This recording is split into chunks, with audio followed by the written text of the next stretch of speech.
Well. I mean, last week, Bryan, we spoke about Stuart Baxter being sacked, and I mean, after that, he got a wallop from Royal AM. What a hiding there was, a 4-1. Perhaps, Bryan, was that a wake-up call, or should we be concerned and say Kaizer Chiefs this season, we're expecting them to be fighting for top 8 and things like that? Is it a wake-up call?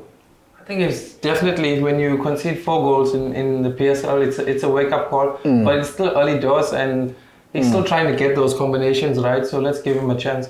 Yeah, I mean, I'm also in agreement. I think it's still early days. Like Bryan said, I mean, if you look at Chiefs, how they played, created some chances. It was obviously going to be difficult. Having 9 new signings and a new coach. I mean, the first 4 games were obviously going to be difficult. And if you look at the first 4 games, 2 of them were against the Mamelodi Sundowns. Not easy games. Played well against TX Galaxy and Ibaroka. Unfortunate against the Royal AM, if I can put it like that. I mean, every time Royal AM went up front, they scored a goal. And you look at Chiefs, Cole Alexander, Keegan Dolly, one-on-one with the goalkeeper, missing chances. So the signs are there that maybe the team will improve. Just maybe the fans should give the coach time, because you can see that the fans have been wanting Udube, wanting pressurizing the coach and accusing him of having favorites in the team. Bryan, how much pressure has that put on Unqobo and YouTube? I mean, when they came on, they didn't look their best. You could see there was a lot of pressure. I mean, the fans were calling for their names.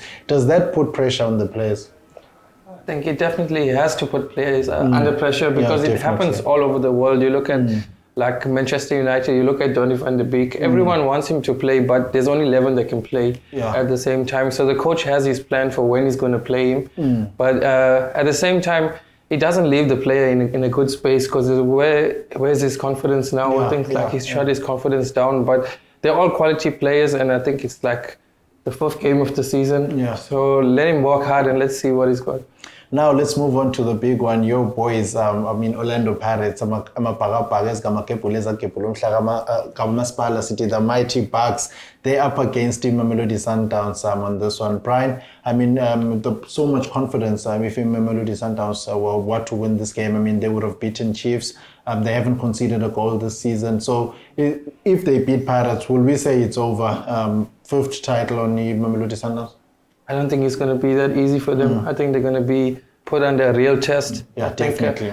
There's a lot of controversy happening at Pirates. So the ones that are not getting their chances, I think it's time for them to put their hands up and show what they got. Yeah, I mean, Pirates released a statement this week, Bryan, saying that they've suspended Ben Motswari. And I mean, we've never seen this from the Pirates for a very long time. They're usually the team that hides stories and all of that and puts stuff underground and deal with it internally. But this time around, they came out publicly and said they are suspending the player. And I mean, we know there's been some ill-discipline problems at the Orlando Pirates. Kabedinho Mango was accused of not paying his bill in the club, which cost 26,000. So there's a lot of players that are doing their own thing there.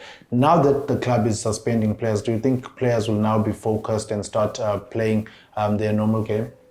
Yeah, the club, you could see like by the lack of information that came out when Motswari, the story broke, there was no stories coming out, there was no info, so they ran a tight ship. But I think Motswari, I like him as a player, but I think his days are numbered. I think same with Mahango. But I think like guys like Terence Zukamanja, he has his chance now. And let's see what he could do. And players like Abu Goodman Musel, and it's a good thing that the rotten potatoes are being suspended and fined and things like that. So yeah, Bryan, let's talk about this fixture. I mean, the Pirates also undefeated this season, 2 points behind the Mamelodi Sundowns, and they're doing their business quietly now. Players like Abu Mabasa are starting to score again. I remember you were a big fan last season. You always used to complain on why Uzenbauer is not playing him and playing Ulinda Mtambo as a false 9. Do you think Pirates can snatch this one? I think so. I certainly think so. I mean, it's not going to be easy. Sundowns has had their number on the Sundowns, but I think Pirates on this one, I mean, I think they can surprise. Yeah, definitely. Putting my bias aside for Pirates and going back to the Mabasa one, I always think we should have someone in the box that we give the ball to and he finishes. I'm not a fan of the false 9. Yeah. And I think Mabasa, he can do the job. He's going to put the Sundowns defenders under real pressure. And I'm not sure if we can really do it, or I think they even can. a draw. You think a draw would be considered as a win against Sundown? Well, it wouldn't be considered as a win, definitely, because I mean Pirates do have quality. But yeah, I think Pirates this season, there's no pressure on Umandla Ncikazi and Fadlu Davids. They've started very well. I mean, unbeaten so far, and yeah, I mean, scoring 3 goals against a very tight Gavin Hunt's team, Chippa United. You can see that there's improvement. They scored 2 against Stellenbosch, and look at where Stellenbosch are on the log, you know. So they are scoring goals, which was a big problem last season, and they're not conceding much. I mean, you look at the 1 goal they've conceded in the last 2 games, so it bodes some confidence, and I think maybe they are a team that can surprise Mamelodi Sundowns and go into the international break plus the MTN break. So you beat Sundowns, you rest for 2 weeks, get enough time to regroup. I certainly give it to the Buccaneers. So what's your call on this one? Draw? 2-1 to Orlando Pirates. 2-1 to Orlando I mean, Pirates. I'm sure everyone saw those videos, and the guys were saying like we're a possession-based team. We want to play football. That's what we want to see, not the other video where he's like telling us to win and throw-ins and stuff. So yeah, I mean, on that video also we saw Mabasa motivating the guys in the dressing room, saying let's play as a team. So yeah, there's a little bit of confidence that's coming in the black and white camp. So yeah, that's my thoughts.